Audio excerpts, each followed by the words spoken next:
All right, let's do a quick review of multiplying and dividing fractions. I put all of these problems in word problem form so that we can practice our problem solving skills. So let's look at this first one. It says there is 5/6 of a pie left in the fridge. Daniel eats 2/3 of it for dessert. How much of the pie did Daniel eat? All right, let's talk about what important information we have here. Okay, I know that there is 5/6 of a pie left in the fridge. Daniel eats 2/3 of it for dessert. How much of the pie did Daniel eat? Right, so we know that he ate a certain amount of the pie. The question says, how much of the pie did he eat? Well, I know that I don't have a whole pie. I only have 5/6 of a pie. Okay, so in order to figure out how much 2/3 of 5/6 is, I need to write it in multiplication form. Remember, we can talk about multiplication is the same thing as groups of, even if that group is a fractional portion. So let's talk about 2/3 of 5/6. And I meant to say groups of, not just groups, but groups of. Okay, so 2/3 of 5/6 is the same thing as saying 2/3 times 5/6, because we're trying to find a group of, and again, that group of is less than 1. So if we're trying to find a fraction of another fractional piece, we're always going to multiply. Okay, and remember, our strategies for multiplying fractions is we're just going to multiply across. So I know that 2 times 5 is 10, and 3 times 6 is 18. So he ate 10/18 of the pie. But if you look at 10/18, I know that I can simplify that. So let's talk about my factors of 10 and my factors of 18 so that we can find the greatest common factor of those two numbers so that we can put it in simplest form. All right, so my factors of 10 are 1 and 10. Remember, factors are numbers that can be divided into that number evenly. So we're looking for numbers that can be divided into 10 evenly. So 1 and 10 can be divided into 10, and 2 and 5. Okay, I didn't mean to put that extra comma there. So 1, 2, 5, and 10 are factors of 10. Let's talk about 18. 1 and 18. Remember, we always start with 1 in itself as factors of a number. 1 and 18. 2 and 9 are factors. And 3 and 6. And I know 5 is not a factor, or 4. So 1, 2, 3, 6, and 9 and 18 are all factors of 18. Now let's talk about that greatest common factor. Remember, we talked about the difference between factors and multiples. Let's talk about the greatest common factor.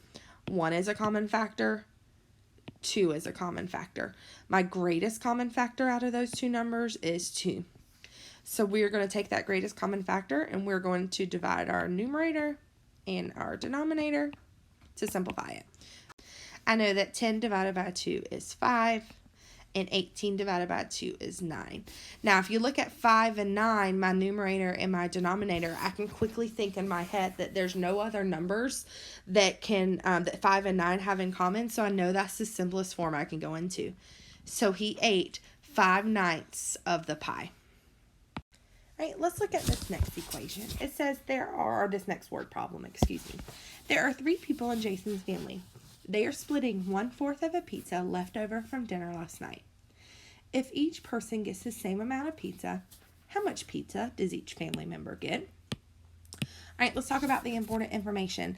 I know that there are 3 people in Jason's family. Okay, they're splitting 1/4 of a pizza left over from dinner last night. If each person gets the same amount of pizza, how much pizza does each family member get? Okay, so there is some pretty important information. I know that there's 3 people in Jason's family, and we know that includes Jason because it doesn't say Jason and his 3 family members. So there's 3 people. They are splitting 1/4 of a pizza left over. The question, or the number that we're trying to get, is how much pizza does each family member get? Well, I know from my problem solving skills that if someone is splitting something equally, I'm going to divide it into equal parts, because that is what the definition of division is. It's dividing it into equal parts. remember, when we are starting off with our equation and our word problem, we want to talk about what we're dividing up because that's what goes in the front of our equation.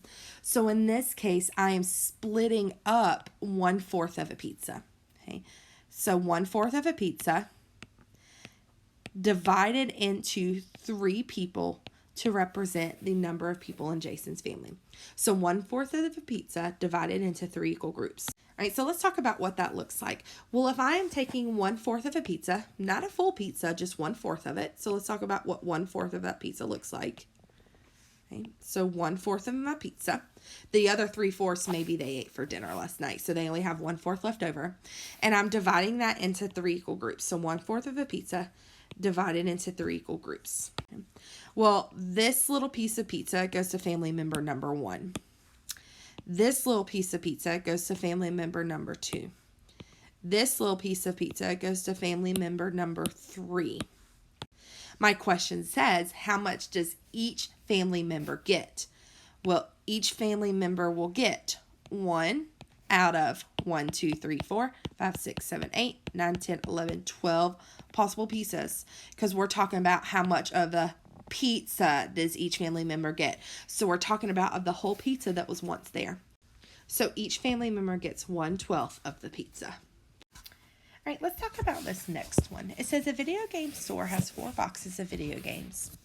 If the store sells 1/5 of the video games each day, how many days will it take before they sell all 4 boxes?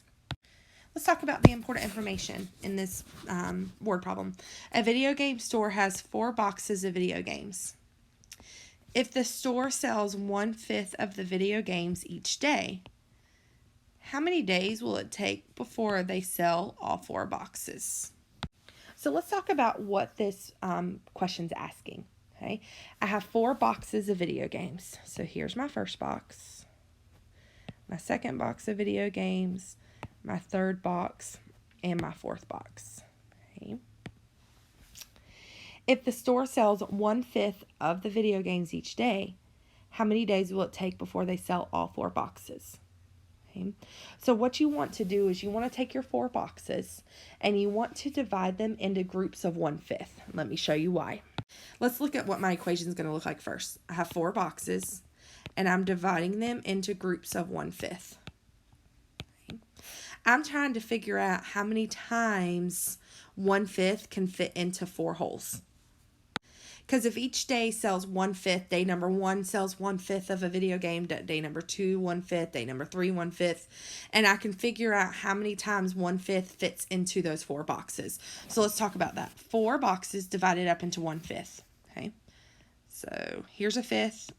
1, 2, 3, 4. So here's a 5th, a 5th, a 5th, a 5th, a 5th. Okay, let's take box number 2 and split it up into groups of 5ths.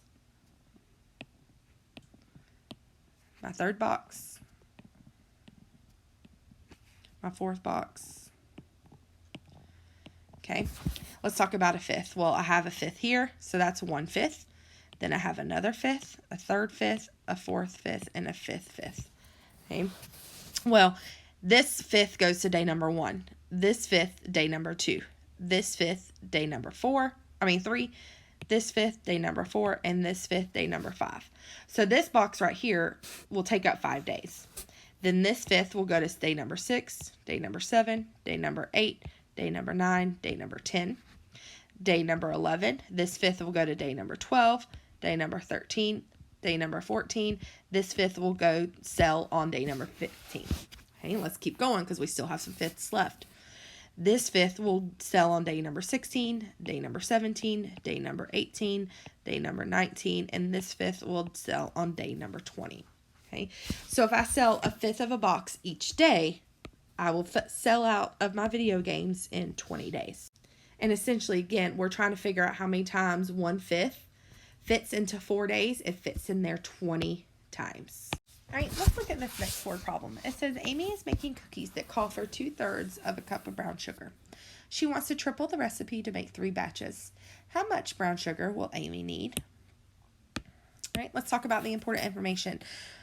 She's making cookies that call for 2/3 of a cup of brown sugar. She wants to triple that recipe to make 3 batches. how much brown sugar will Amy need? Okay, so for one recipe, it calls for 2/3 of a cup of brown sugar. Okay, she wants to triple it, and we know that tripling means it's going to make 3 batches instead of the just one. So we need to figure out how much sugar Amy will need, because I don't know if you know a lot about baking, but if you make your recipe with too much brown sugar or too little, the cookies aren't going to taste right. So let's figure out how much brown sugar she needs so that her cookies will be delicious. So we know that 1 cup of brown sugar is called for recipe number 1. Okay. And then she's making 3 of those recipes. So that 2/3 of a cup of brown sugar is for 1 batch. Okay. But she's making 3 batches. Okay.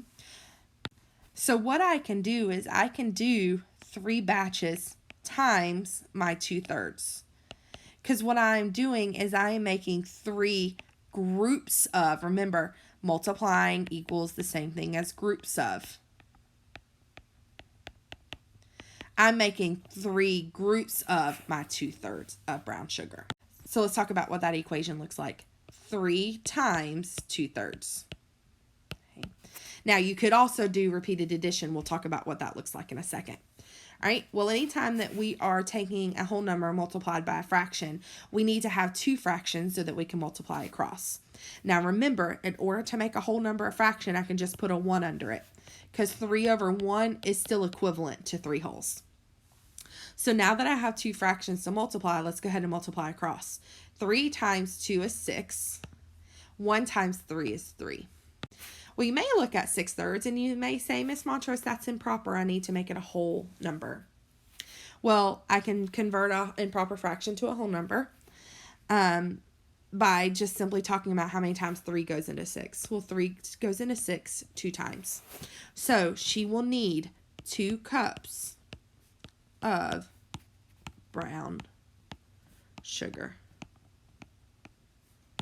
Now, I know some of you like to use repeated addition. You can do the same thing.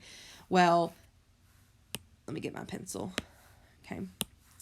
Well, 2/3 of a cup of brown sugar for my first batch, plus 2/3 of a cup of brown sugar for my second batch, plus 2/3 of a cup of brown sugar for my third batch.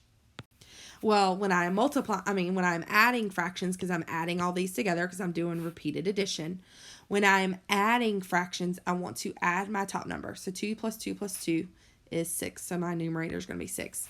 And remember, when I'm adding, my denominator stays the same. So it's still 6/3. And again, we know that 6/3 is the same thing as 2 wholes.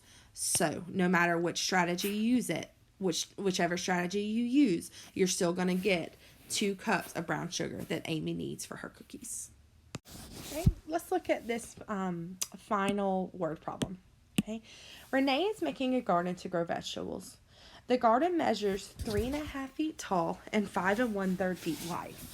What is the area of Renee's vegetable garden? Let's underline the important information.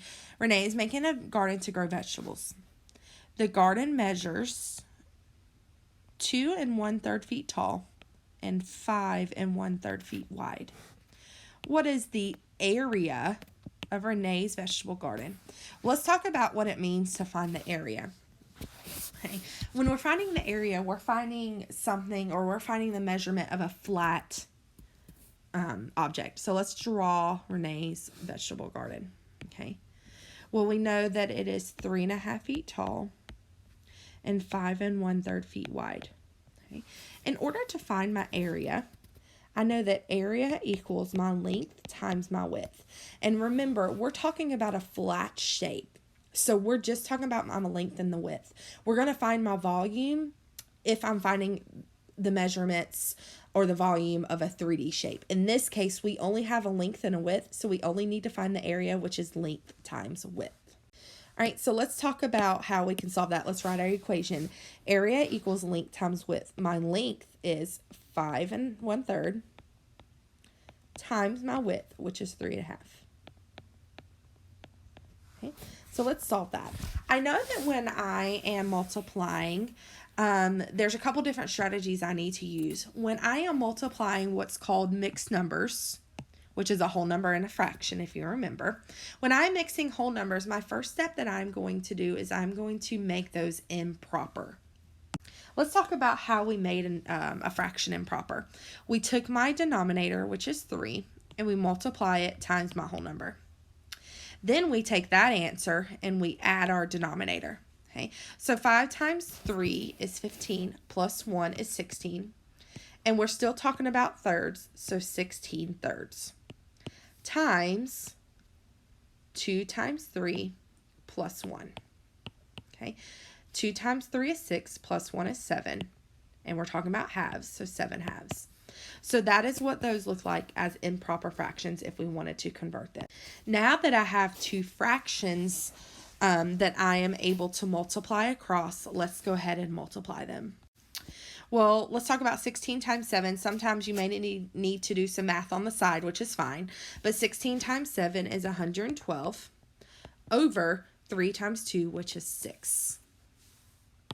And you may say, Miss Montrose, well, we have another improper fraction, so we're not done finding the area yet. So let's figure out how many times 6 goes into 112. Well, unless you can do your multiples of 6 all the way up to 112, that's kind of hard. So remember, fractions and division are the same thing. So let's go ahead and do 112 divided by 6. That's another strategy that we can use. Well, I know that 6 does not go into 1, but it can go into 11. And 6 goes into 11 one time. 1 times 6 is 6. And let's subtract that. 11 minus 6 is 5. And bring down my 2. And I know that 6 can go into 52 8 times. Because if I put it in there 9 times, that gets me to 54. That's going to be too high. So 8 times 6 is 48. And then subtract. I can't do 2 minus 8, so I want to borrow and make that a 12. 12 minus 8 is 4, and 4 minus 4 is 0. Okay, so I have a remainder. So 6 goes into 112 18 whole times. That remainder becomes my numerator, and my denominator, which was 6, stays the same. Right? But we're not quite done yet, because if you notice, 4 6 can be simplified. So the very, very last step that we want to do is we want to simplify it. Okay? When we're simplifying, we're leaving 18 by itself. We're only simplifying the fraction. Well, let's find our greatest common factor. Remember, we're talking about factors when we're simplifying. Our greatest common factor between 4 and 6. Well, the numbers that can be divided into 4 are 1, 2, and 4. And let's talk about my factors of 6. 1 and 6 and 2 and 3. That's really it. Okay. My greatest common factor between 4 and 6 is 2. Okay. So remember, we leave 18 alone. Okay. So 18 stays the same. We are going to simplify 4 6. Take my greatest common factor and divide it by 2. Okay. 4 divided by 2 is 2. 6 divided by 2 is 3. So 4 6 simplifies down to 2/3. So my area of Renee's garden, or the area of Renee's garden, is 18 2/3 feet squared. So the area of Renee's garden again is 18 2/3 feet squared, because we're talking about squared units when we're finding the area. Okay, so that's the examples I'm going to give you today for multiplying and dividing fractions. Remember, I'm always here to help you guys. I will have office hours this week. If you need help on a couple of different things, I'm going to post a couple of different videos this week for you guys to help you guide you through that packet. There are going to be a couple of things in there that we have not learned yet, so just be patient. We'll get together. We'll get through it together. I hope you guys had a spring break or a good spring break, and I miss you guys still, and I'm hoping that we can get back to school soon so that I can all see your sweet faces. But let me know if you guys need anything, and I will talk to y'all later.